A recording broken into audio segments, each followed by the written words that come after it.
Right now, switch your family to T-Mobile and get 4 lines for $25 a line with AutoPay and 5G access included on America's largest 5G network.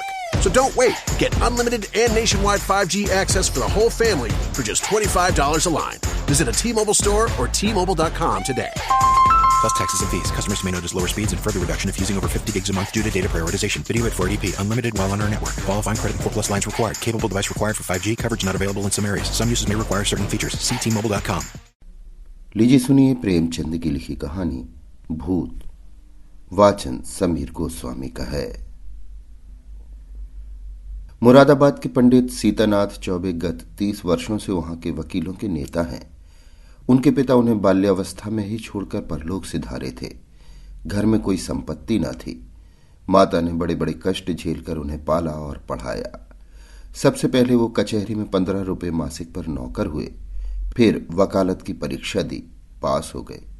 प्रतिभा थी, 2 ही 4 वर्षों में वकालत चमक उठी। जब माता का स्वर्गवास हुआ तब पुत्र का शुमार जिले के गणमान्य व्यक्तियों में हो गया था। उनकी आमदनी 1000 रुपये महीने से कम न थी। एक विशाल भवन बनवा लिया था। कुछ जमींदारी ले ली थी, कुछ रुपए बैंक में रख दिए थे और कुछ लेन देन में लगा दिए। इस समृद्धि पर 4 पुत्रों का होना उनके भाग्य को आदर्श बनाए हुए था। चारों लड़के भिन्न भिन्न दर्जों में पढ़ते थे, मगर यह कहना कि सारी विभूति चौबे जी के अनवरत परिश्रम का फल थी, उनकी पत्नी मंगला देवी के साथ अन्याय करना है। मंगला बड़ी सरल, गृह कार्य में कुशल और पैसे का काम धेले में चलाने वाली स्त्री थी। जब तक अपना घर न बन गया उसने 3 महीने से अधिक का मकान किराए पर नहीं लिया और रसोई के लिए मिश्राइन तो उसने अब तक न रखी थी। उसे अगर कोई व्यसन था तो गहनों का, और चौबे जी को अगर कोई व्यसन था तो स्त्री को गहने पहनाने का। वो सच्चे पत्नी परायण मनुष्य थे। साधारणतः महफिलों में वेश्याओं से हंसी मजाक कर लेना उतना बुरा नहीं समझा जाता, पर पंडित जी अपने जीवन में कभी नाच गाने की महफिल में गए ही नहीं। 5 बजे तड़के से लेकर 12 बजे रात तक उनका व्यसन मनोरंजन, पढ़ना लिखना, अनुशीलन, जो कुछ था कानून था। न उन्हें राजनीति से प्रेम था, न जाति सेवा से। ये सभी काम उन्हें व्यर्थ से जान पड़ते थे। उनके विचार में अगर कोई काम करने लायक था तो बस कचहरी जाना, बहस करना, रुपए जमा करना और भोजन करके सो रहना। जैसे वेदांती को ब्रह्म के अतिरिक्त जगत मिथ्या जान पड़ता है, वैसे ही चौबे जी को कानून के सिवा सारा संसार मिथ्या प्रतीत होता था। सब माया थी, एक कानून ही सत्य था। चौबे जी के मुख चंद्र में केवल एक कला की कमी थी, उनके कोई कन्या न थी। पहलोठी कन्या के बाद फिर कन्या हुई ही नहीं और न अब होने की आशा ही थी। स्त्री और पुरुष दोनों उस कन्या को याद करके रोया करते थे। लड़कियां बचपन में लड़कों से ज्यादा चोचले करती हैं। उन चोचलों के लिए दोनों प्राणी विकल रहते। माँ सोचती लड़की होती तो उसके लिए गहने बनवाती, उसके बाल गूंथती। लड़कियां पैजनियां पहने ठुमक ठुमक आंगन में चलती तो कितना आनंद आता। चौबे सोचते कन्यादान के बिना मोक्ष कैसे होगा। कन्यादान महादान है, जिसने ये दान न दिया उसका जन्म ही वृथा गया। आखिर ये लालसा इतनी प्रबल हुई कि मंगला ने अपनी छोटी बहन को बुलाकर कन्या की भांति पालने का निश्चय किया। उसके माँ बाप निर्धन थे, राजी हो गए। ये बालिका मंगला की सौतेली माँ की कन्या थी। बड़ी सुंदर और बड़ी चंचल थी। नाम था बिन्नी। चौबे जी का घर उसके आने से खिल उठा। 2-4 ही दिनों में लड़की अपने माँ बाप को भूल गई। उसकी उम्र तो केवल 4 वर्ष की थी, पर उसे खेलने की अपेक्षा कुछ काम करना अच्छा लगता था। मंगला रसोई बनाने जाती तो बिन्नी भी उसके पीछे पीछे जाती। उससे आटा गुथाने के लिए झगड़ा करती। तरकारी काटने में उसे बड़ा मजा आता था। जब तक वकील साहब घर पर रहते तब तक वो उनके साथ दीवान खाने में बैठी रहती। कभी किताब उलटती, कभी दवात कलम से खेलती। चौबे जी मुस्कुराकर कहते, बेटी मार खाओगी? बिन्नी कहती, तुम मार खाओगे, मैं तुम्हारे कान काट लूंगी, जूजू को बुलाकर पकड़ा दूंगी। इस पर दीवान खाने में खूब कह कहे उड़ते। वकील साहब कभी इतने बाल्य वत्सल न थे। जब बाहर से आते तो कुछ न कुछ सौगात बिन्नी के वास्ते जरूर लाते और घर में कदम रखते ही पुकारते, बिन्नी बेटी चलो। बिन्नी दौड़ती हुई आकर उनकी गोद में बैठ जाती। मंगला एक दिन बिन्नी को लिए बैठी थी। इतने में पंडित जी आ गए। बिन्नी दौड़कर उनकी गोद में जा बैठी। पंडित जी ने पूछा, तू किसकी बेटी है? बिन्नी, ना बताऊंगी। मंगला, कह दे बेटा, जीजी की बेटी हूं। पंडित, तू मेरी बेटी है बिन्नी कि इनकी? बिन्नी, ना बताऊंगी। पंडित, अच्छा, हम लोग आंख बंद किए बैठे हैं। बिन्नी जिसकी बेटी होगी उसकी गोद में बैठ जाएगी। बिन्नी उठी और फिर चौबे जी की गोद में बैठ गई। पंडित, मेरी बेटी है, मेरी बेटी है, अब ना कहना कि मेरी बेटी है। मंगला, अच्छा जाओ बिन्नी, अब तो मैं मिठाई न दूंगी, गुड़िया भी न मंगा दूंगी। बिन्नी, भैया जी मंगवा देंगे, तुम्हें न दूंगी। वकील साहब ने हंसकर बिन्नी को छाती से लगा लिया और गोद में लिए हुए बाहर चले गए। वो अपने इष्ट मित्रों को भी इस बाल क्रीड़ा का रसास्वादन कराना चाहते थे। आज से जो कोई बिन्नी से पूछता कि तू किसकी बेटी है, तो बिन्नी चट कह देती, भैया की। एक बार बिन्नी का बाप आकर उसे अपने साथ ले गया। बिन्नी ने रो रो कर दुनिया सिर पर उठा ली। इधर चौबे जी को भी दिन काटना कठिन हो गया। 1 महीना भी न गुजरने पाया था कि वो फिर ससुराल गए और बिन्नी को लेवा लाए। बिन्नी अपनी माता और पिता को भूल गई। वो चौबे जी को अपना बाप और मंगला को अपनी मां समझने लगी। जिन्होंने उसे जन्म दिया था वे अब गैर हो गए। कई साल गुजर गए। वकील साहब के बेटों के विवाह हुए। उनमें से 2 अपने बाल बच्चों को लेकर अन्य जिलों में वकालत करने चले गए। 2 कॉलेज में पढ़ते थे। बिन्नी भी कली से फूल हुई। ऐसी रूप गुणशील वाली बालिका बिरादरी में और ना थी। पढ़ने लिखने में चतुर, घर के काम धंधों में कुशल, बूटे कसीदे और सीने पिरोने में दक्ष, पाक कला में निपुण, मधुर भाषणी, लज्जाशील, अनुपम रूप की राशि। अंधेरे घर में उसके सौंदर्य की दिव्य ज्योति से उजाला होता था।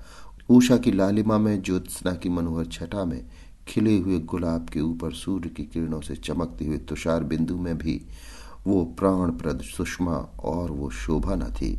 श्वेत है मुकुटधारी पर्वत में भी वो शीतलता न थी जो बिन्नी अर्थात बिंधेश्वरी के विशाल नेत्रों में थी। चौबे जी ने बिन्नी के लिए सुयोग्य वर खोजना शुरू किया। लड़कों की शादियों में दिल का अरमान निकाल चुके थे। अब कन्या के विवाह में हौसले पूरा करना चाहते थे। धन लुटाकर कीर्ति पा चुके थे। अब दान दहेज में नाम कमाने की लालसा थी। बेटे का विवाह कर लेना आसान है, पर कन्या के विवाह में आबरू निभाह ले जाना कठिन है। नौका पर सभी यात्रा करते हैं, जो तैरकर नदी पार करे वही प्रशंसा का अधिकारी है। धन की कमी न थी। अच्छा घर और सुयोग्य वर मिल गया। जन्म पत्र मिल गए। बनावट बन गया। फलदान और तिलक की रस्में भी अदा कर दी गईं। पर हाय रे दुर्देव, कहाँ तो विवाह की तैयारी हो रही थी। द्वार पर दर्जी, सुनार, हलवाई सब अपना अपना काम कर रहे थे। कहाँ निर्दय विधता ने और ही लीला रच दी। विवाह के 1 सप्ताह पहले मंगला अनायास बीमार पड़ी। 3 ही दिन में अपने सारे अरमान लिए हुए परलोक से धार गई। संध्या हो गई थी। मंगला चारपाई पर पड़ी हुई थी। बेटे बहुएं पोते पोतियां सब चारपाई के चारों ओर खड़े थे। बिन्नी पैताने बैठी मंगला के पैर दबा रही थी। मृत्यु के समय की भयंकर निस्तब्धता छाई हुई थी। कोई किसी से न बोलता था। दिल में सब समझ रहे थे क्या होने वाला है। केवल चौबे जी वहां न थे। सहसा मंगला ने इधर उधर इच्छापूर्ण दृष्टि से देखकर कहा, जरा उन्हें बुला दो। कहाँ हैं? पंडित जी अपने कमरे में बैठे रो रहे थे। संदेश पाते ही आंसू पहुंचते हुए घर में आए और बड़े धैर्य के साथ मंगला के सामने हो गए। डर रहे थे कि मेरी आंखों से आंसू की एक बूंद भी निकली तो घर में हाहाकार मच जाएगा। मंगला ने कहा, एक बात पूछती हूं, बुरा न मानना। बिन्नी तुम्हारी कौन है? पंडित, बिन्नी कौन है? मेरी बेटी है, और कौन? मंगला, हाँ, मैं तुम्हारे मुंह से यही सुनना चाहती थी। उसे सदा अपनी बेटी समझते रहना। उसके विवाह के लिए मैंने जो जो तैयारियां की थी उनमें कुछ काट छांट मत करना। पंडित, इसकी कुछ चिंता न करो। ईश्वर ने चाहा तो उससे कुछ ज्यादा धूमधाम के साथ विवाह होगा। मंगला, उसे हमेशा बुलाते रहना। तीज त्योहार में कभी मत भूलना। पंडित, इन बातों की मुझे याद दिलाने की जरूरत नहीं। मंगला ने कुछ सोचकर फिर कहा, इसी साल विवाह कर देना। पंडित, इस साल कैसे होगा? मंगला, ये फागुन का महीना है, जेठ तक लगन है। पंडित, हो सकेगा तो इसी साल कर दूंगा। मंगला, हो सकने की बात नहीं, जरूर कर देना। पंडित, कर दूंगा। इसके बाद गोदान की तैयारी होने लगी। बुढ़ापे में पत्नी का मरना, बरसात में घर का गिरना है, फिर उसके बनने की आशा नहीं होती। मंगला की मृत्यु से पंडित जी का जीवन अनियमित और विश्रृंखल सा हो गया। लोगों से मिलना जुलना छूट गया। कई कई दिन कचहरी ही न जाते, जाते भी तो बड़े आग्रह से। भोजन से अरुचि हो गई। विंध्येश्वरी उनकी दशा देख देख कर दिल में कुढ़ती और यथासाध्य उनका दिल बहलाने की चेष्टा किया करती थी। वो उन्हें पुराणों की कथाएं पढ़कर सुनाती, उनके लिए तरह तरह की भोजन सामग्री पकाती और उन्हें आग्रह अनुरोध के साथ खिलाती थी। जब तक वो न खा लेते, आप कुछ न खाती। गर्मी के दिन थे ही, रात को बड़ी देर तक उनके पैताने बैठी पंखा झला करती, और जब तक वो सो न जाते तब तक आप भी सोने न जाती। वो जरा भी सिर दर्द की शिकायत करते तो तुरंत उनके सिर में तेल डालती। यहां तक कि रात को जब उन्हें प्यास लगती तब खुद दौड़कर आती और उन्हें पानी पिलाती। धीरे धीरे चौबे जी के हृदय में मंगला केवल एक सुख की स्मृति रह गई। एक दिन चौबे जी ने बिन्नी को मंगला के सब गहने दे दिए। मंगला का ये अंतिम आदेश था। बिन्नी फूली न समाई। उसने उस दिन खूब बनाव सिंगार किया। जब संध्या के समय पंडित जी कचहरी से आए तो वो गहनों से लदी हुई उनके सामने कुछ लजाती और मुस्कुराती हुई आकर खड़ी हो गई। पंडित जी ने सतृष्ण नेत्रों से देखा। विंध्येश्वरी के प्रति अब उनके मन में एक नया भाव अंकुरित हो रहा था। मंगला जब तक जीवित थी वो उनसे पिता पुत्री के भाव को सजग और पुष्ट कराती रहती थी। अब मंगला ना थी, अतः वो भाव दिन दिन शिथिल होता जाता था। मंगला के सामने बिन्नी एक बालिका थी। मंगला की अनुपस्थिति में वो एक रूपवती युवती थी, लेकिन सरल हृदय बिन्नी को इसकी रत्ती भर भी खबर न थी कि भैया के भावों में क्या परिवर्तन हो रहा है। उसके लिए वो वही पिता के तुल्य भैया थे। वो पुरुषों के स्वभाव से अनभिज्ञ थी। नारी चरित्र में अवस्था के साथ मातृत्व का भाव दृढ़ होता जाता है। यहाँ तक कि एक समय ऐसा आता है जब नारी की दृष्टि में युवक मात्र पुत्र तुल्य हो जाते हैं। उसके मन में विषय वासना का लेश भी नहीं रह जाता, किंतु पुरुषों में ये अवस्था कभी नहीं आती। उनकी कामेंद्रियां क्रियाहीन भले ही हो जाए, पर विषय वासना संभवतः और भी बलवती हो जाती है। पुरुष वासनाओं से कभी मुक्त नहीं हो पाता, बल्कि ज्यों ज्यों अवस्था ढलती है त्यों त्यों ग्रीष्म ऋतु के अंतिम काल की भांति उसकी वासना की गर्मी भी प्रचंड होती जाती है। वो तृप्ति के लिए नीच साधनों का सहारा लेने को भी प्रस्तुत हो जाता है। जवानी में मनुष्य इतना नहीं गिरता। उसके चरित्र में गर्व की मात्रा अधिक रहती है, जो नीच साधनों से घृणा करता है। वो किसी के घर में घुसने के लिए जबरदस्ती कर सकता है, किंतु पर नाले के रास्ते नहीं जा सकता। पंडित जी ने बिन्नी को सतृष्ण नेत्रों से देखा और फिर अपनी इस उच्छृंखलता पर लज्जित होकर आंखें नीची कर ली। बिन्नी इसका कुछ मतलब ना समझ सकी। पंडित जी बोले, तुम्हें देखकर मुझे मंगला की उस समय की याद आ रही है जब वो विवाह के समय यहाँ आई थी। बिल्कुल ऐसी सूरत थी, यही गोरा रंग, यही प्रसन्न मुख, यही कोमल गाल, यही लजीली आंखें। वो चित्र अभी तक मेरे हृदय पट पर खिंचा हुआ है, कभी नहीं मिट सकता। ईश्वर ने तुम्हारे रूप में मेरी मंगला मुझे फिर दे दी। बिन्नी, आपके लिए क्या जलपान लाऊं? पंडित जी, ले आना। अभी बैठो, मैं बहुत दुखी हूं। तुमने मेरे शोक को भुला दिया है। वास्तव में तुमने मुझे जिला लिया, नहीं तो मुझे आशा ना थी कि मंगला के पीछे मैं जीवित रहूंगा। तुमने प्राण दान दिया। नहीं जानता तुम्हारे चले जाने पर मेरी क्या दशा होगी। बिन्नी, कहाँ चले जाने के बाद? मैं तो कहीं नहीं जा रही हूं। पंडित, क्यों? तुम्हारे विवाह की तिथि आ रही है, चली ही जाओगी? बिन्नी सकचाती हुई बोली, ऐसी जल्दी क्या है? पंडित, जल्दी क्यों नहीं, जमाना हंसेगा। बिन्नी, हंसने दीजिए, मैं यहीं आपकी सेवा करती रहूंगी। पंडित, नहीं बिन्नी, मेरे लिए तुम क्यों हलकान होगी? मैं अभागा हूं। जब तक जिंदगी है जीऊंगा, चाहे रोकर जीऊं चाहे हंसकर। हंसी मेरे भाग्य से उठ गई। तुमने इतने दिनों संभाल लिया, यही क्या कम एहसान है। मैं ये जानता हूं कि तुम्हारे जाने के बाद मेरी कोई खबर लेने वाला नहीं रहेगा। ये घर तहस नहस हो जाएगा और मुझे घर छोड़कर भागना पड़ेगा। पर क्या किया जाए, लाचारी है। तुम्हारे बिना अब मैं यहां क्षण भर भी नहीं रह सकता। मंगला की खाली जगह तो तुमने पूरी की, अब तुम्हारा स्थान कौन पूरा करेगा? बिन्नी, क्या इस साल रुक नहीं सकता? मैं इस दशा में आपको छोड़कर न जाऊंगी। पंडित, अपने बस की बात तो नहीं, वे लोग आग्रह करेंगे तो मजबूर होकर करना ही पड़ेगा। बिन्नी, बहुत जल्दी मचाएं तो आप कह दीजिएगा अब नहीं करेंगे। उन लोगों के जी में जो आए करें, यहां कोई उनका दबेल बैठा हुआ है। पंडित, वे लोग अभी से आग्रह कर रहे हैं। बिन्नी, आप फटकार क्यों नहीं देते? पंडित, करना तो है ही, फिर विलंब क्यों करूं? ये दुख और वियोग तो एक दिन होना ही है, अपनी विपत्ति का भार तुम्हारे सिर क्यों रखूं? बिन्नी, दुख सुख में काम ना आऊंगी तो और किस दिन काम आऊंगी? पंडित जी के मन में कई दिनों तक घोर संग्राम होता रहा। वो अब बिन्नी को पिता की दृष्टि से न देख सकते थे। बिन्नी अब मंगला की बहन और उनकी साली थी। जमाना हंसेगा तो हंसे, जिंदगी तो आनंद से गुजरेगी। उनकी भावनाएं कभी इतनी उल्लासमयी न थी। उन्हें अपने अंगों में फिर जवानी की स्फूर्ति का अनुभव हो रहा था। वो सोचते बिन्नी को मैं अपनी पुत्री समझता था, पर वो मेरी पुत्री है तो नहीं। इस तरह समझने से क्या होता है? कौन जाने ईश्वर को यही मंजूर हो, नहीं तो बिन्नी यहां आती ही क्यों? उसने इसी बहाने से ये संयोग निश्चित कर दिया होगा। उसकी लीला तो अपरंपार है। पंडित जी ने वर के पिता को सूचना दे दी कि कुछ विशेष कारणों से इस साल विवाह नहीं हो सकता। विंध्येश्वरी को अभी तक कुछ खबर न थी कि मेरे लिए क्या क्या षड्यंत्र रचे जा रहे हैं। वो खुश थी कि मैं भैया जी की सेवा कर रही हूं और भैया जी मुझसे प्रसन्न हैं। बहन का इन्हें बड़ा दुख है।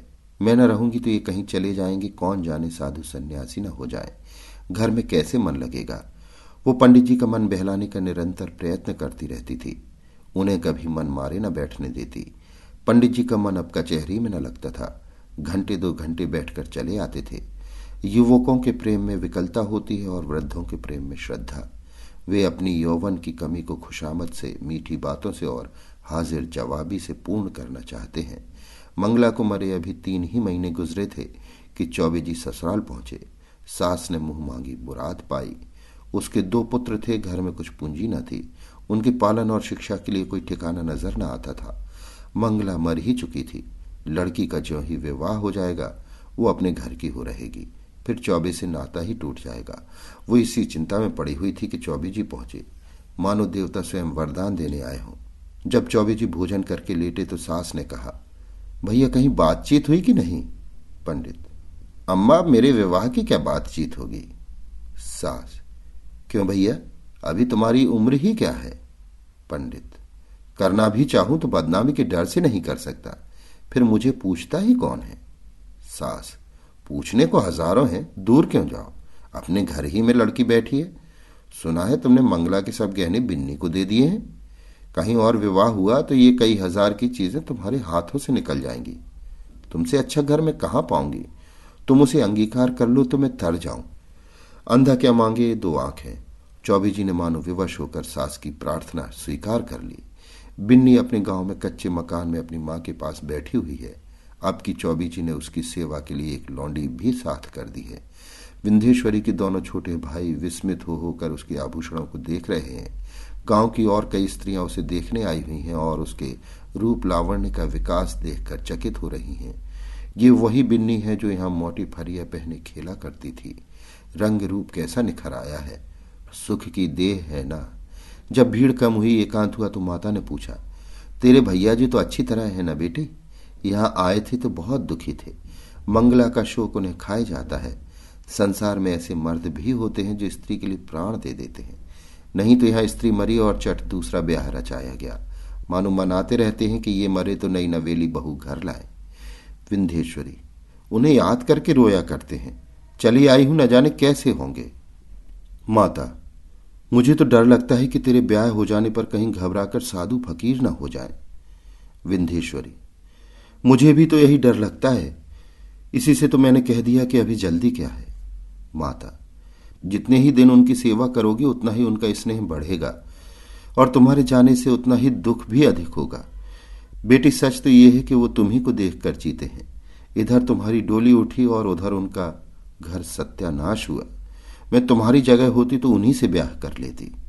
विंध्येश्वरी, ए हटो अम्मा, गाली देती हो। उन्होंने मुझे बेटी करके पाला है, मैं भी उन्हें अपने पिता। माता, चुप रह पगली, कहने से क्या होता है? विंध्येश्वरी, अरे सोच तो अम्मा, कितनी बेढंगी बात है। माता, मुझे तो इसमें कोई बेढंगापन नहीं देख पड़ता। विंध्येश्वरी, क्या कहती हो अम्मा? उनसे मेरा, मैं तो लाज के मारे मर जाऊं, उनके सामने ताक ना सकूं। वो भी कभी ना मानेंगे, मानने की बात भी हो कोई। माता, उनका जिम्मा मैं लेती हूं, मैं उन्हें राजी कर लूंगी, तू राजी हो जा। याद रख, ये कोई हंसी खुशी का ब्याह नहीं है, उनकी प्राण रक्षा की बात है, जिसके सिवा संसार में हमारा और कोई नहीं। फिर अभी उनकी कुछ ऐसी उम्र भी तो नहीं है, 50 से 2 ही 4 साल ऊपर होंगे। उन्होंने एक ज्योतिषी से पूछा भी था, उसने उनकी कुंडली देखकर बताया कि आपकी जिंदगी कम से कम 20 वर्ष की है। देखने सुनने में भी वो 100-200 में से एक आदमी है। बातचीत में चतुर माता ने कुछ ऐसा शब्द व्यूह रचा कि बालिका उसमें से निकल न सकी। माता जानती थी कि प्रलोभन का जादू इस पर ना चलेगा। धन का, आभूषणों का, कुल सम्मान का, सुखमय जीवन का उसने जिक्र तक न किया। उसने केवल चौबे जी की दयनीय दशा पर जोर दिया। अंत को विंध्येश्वरी ने कहा, अम्मा, मैं जानती हूं कि मेरे न रहने से उनको बड़ा दुख होगा। ये भी जानती हूं कि मेरे जीवन में सुख नहीं लिखा है। अच्छा, उनके हित के लिए मैं अपना जीवन बलिदान कर दूंगी। ईश्वर की यही इच्छा है तो यही सही। चौबे जी के घर में मंगल गान हो रहा था। विंध्येश्वरी आज वधू बनकर इस घर में आई है। कई वर्ष पहले वो चौबे जी की पुत्री बनकर आई थी। उसने कभी स्वप्न में भी न सोचा था कि मैं एक दिन इस घर की स्वामिनी बनूंगी। चौबे जी की सज धज आज देखने योग्य है। तंजेब का रंगीन कुर्ता, कतरी हुई और सवारी हुई मूछें, खिजाब से चमकते हुए बाल, हंसता हुआ चेहरा, चढ़ी आंखें, यौवन का पूरा स्वांग था। रात बीत चुकी थी। विंध्येश्वरी आभूषणों से लदी हुई भारी जोड़े पहने फर्श पर सिर झुकाए बैठी थी। उसे कोई उत्कंठा न थी, भय न था, केवल ये संकोच था कि मैं उनके सामने कैसे मुंह खोलूंगी। उनकी गोद में खेली हूं, उनके कंधों पर बैठी हूं, उनकी पीठ पर सवार हुई हूं, कैसे उन्हें मुंह दिखाऊंगी। मगर वे पिछली बातें क्यों सोचूं। ईश्वर उन्हें प्रसन्न रखे। जिसके लिए मैंने पुत्री से पत्नी बनना स्वीकार किया वो पूर्ण हो, उनका जीवन आनंद से व्यतीत हो। इतने में चौबे जी आए। विंध्येश्वरी उठ खड़ी हुई।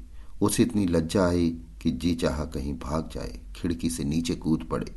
चौबे जी ने उसका हाथ पकड़ लिया और बोले, बिन्नी, मुझसे डरती हो? बिन्नी कुछ न बोली, मूर्ति की तरह वहीं खड़ी रही। एक क्षण में चौबे जी ने उसे बिठा दिया। वो बैठ गई। उसका गला भर आता था। भाग्य की ये निर्दय लीला, ये क्रूर क्रीड़ा उसके लिए असह्य हो रही थी। पंडित जी ने पूछा, बिन्नी बोलती क्यों नहीं? क्या मुझसे नाराज हो? विंध्येश्वरी ने अपने कान बंद कर लिए। यही परिचित आवाज वो कितने दिनों से सुनती चली आती थी। आज वो व्यंग से भी तीव्र और उपहास से भी कटु प्रतीत होती थी। सहसा पंडित जी चौंक पड़े। आंखें फैल गईं और दोनों हाथ मेंढक के पैरों की भांति सिकुड़ गए। वो 2 कदम पीछे हट गए। खिड़की से मंगला अंदर झांक रही थी। छाया नहीं, मंगला थी। मंगला थी सदेह, साकार, सजीव। चौबे जी कांपती हुई टूटी फूटी आवाज से बोले, बिन्नी देखो वो क्या है। बिन्नी ने घबरा कर खिड़की की ओर देखा। कुछ न था। बोली, क्या है? मुझे तो कुछ नहीं दिखाई देता। चौबे जी, अब गायब हो गई, लेकिन ईश्वर जानता है मंगला थी। बिन्नी, बहन? चौबे जी, हाँ हाँ वही। खिड़की से अंदर झांक रही थी। मेरे तो रोए खड़े हो गए। विंध्येश्वरी कांपती हुई बोली, मैं यहां नहीं रहूंगी। चौबे, नहीं नहीं बिन्नी, कोई डर नहीं, मुझे धोखा हुआ होगा।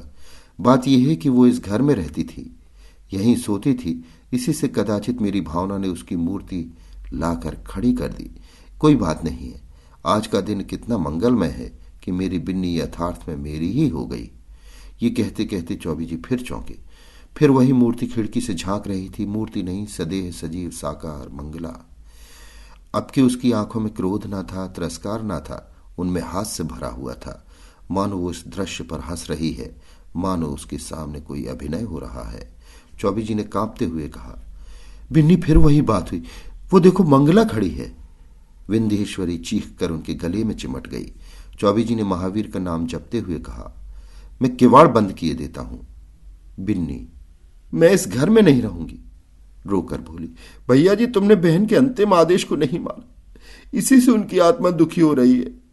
मुझे तो किसी अमंगल की आशंका हो रही है। चौबे जी ने खिड़की के द्वार बंद कर दिए और कहा, मैं कल से दुर्गा पाठ कराऊंगा। आज तक कभी ऐसी शंका ना हुई थी। तुमसे क्या कहूं, मालूम होता है। होगा, उस बात को जाने दो। यहां बड़ी गर्मी पड़ रही है, अभी पानी गिरने को 2 महीने से कम नहीं है। हम लोग मंसूरी क्यों न चले? विंध्येश्वरी, मेरा तो कहीं जाने को जी नहीं चाहता। कल से दुर्गा पाठ जरूर कराना। मुझे अब इस कमरे में नींद ना आएगी। पंडित जी, ग्रंथों में तो यही देखा है कि मरने के बाद केवल सूक्ष्म शरीर रह जाता है। फिर समझ नहीं आता ये स्वरूप क्यों कर दिखाई दे रहा है। मैं सच कहता हूं बिन्नी, अगर तुमने मुझ पर यह दया ना की होती तो मैं कहीं का ना रहता। शायद इस वक्त मैं बद्रीनाथ के पहाड़ों पर सिर टकराता होता, या कौन जाने विष खाकर प्राणांत कर चुका होता। विंध्येश्वरी, मंसूरी में किस होटल में ठहरना पड़ेगा? पंडित जी, नहीं, मकान भी मिलते हैं। मैं अपने एक मित्र को लिखे देता हूं, वो कोई मकान ठीक कर रखेंगे वहां। बात पूरी न होने पाई थी कि न जाने कहां से जैसे आकाशवाणी हो आवाज आई, बिन्नी तुम्हारी पुत्री है। चौबे जी ने दोनों कान बंद कर लिए, भय से थर थर कांपते हुए बोले, बिन्नी यहां से चलो, न जाने कहां से आवाजें आ रही हैं।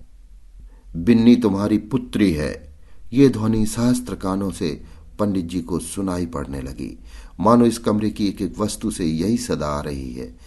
बिन्नी ने रोकर पूछा, कैसी आवाज थी? पंडित जी, क्या बताऊं, कहते लज्जा आती है। बिन्नी, जरूर बहन जी की आत्मा है। बहन मुझ पर दया करो, मैं सर्वथा निर्दोष हूं। पंडित, फिर वही आवाज आ रही है। हाय ईश्वर, कहां जाऊं? मेरे तो रोम रोम में वे ही शब्द गूंज रहे हैं। बिन्नी बुरा किया, मंगला सती थी, उसके आदेश की उपेक्षा करके मैंने अपने हक में जहर बोया। कहां जाऊं, क्या करूं? ये कहकर पंडित जी ने कमरे के किवाड़ खोल दिए और बेतहाशा भागे। अपने मर्दाने कमरे में पहुंचकर वो गिर पड़े, मूर्छा आ गई। विंध्येश्वरी भी दौड़ी, पर चौखट से बाहर निकलते ही गिर पड़ी। अभी आप सुन रहे थे प्रेमचंद की लिखी कहानी भूत। वाचन समीर गोस्वामी का था। Ace is the place with the helpful hardware, folks. Ace is the only national retailer that carries Benjamin Moore paint, which means the paint you trust and a huge selection of colors are right in your neighborhood. And this Saturday only, you can pick up a free sample of Benjamin Moore at your local Ace. It's a great way to explore quality colors and find the perfect one for your place. So if you're looking for award-winning service and a new look for your home, look no further than Benjamin Moore paint at Ace. Offer valid August 1st for Ace Rewards members. Limit 1 at participating stores while supplies last.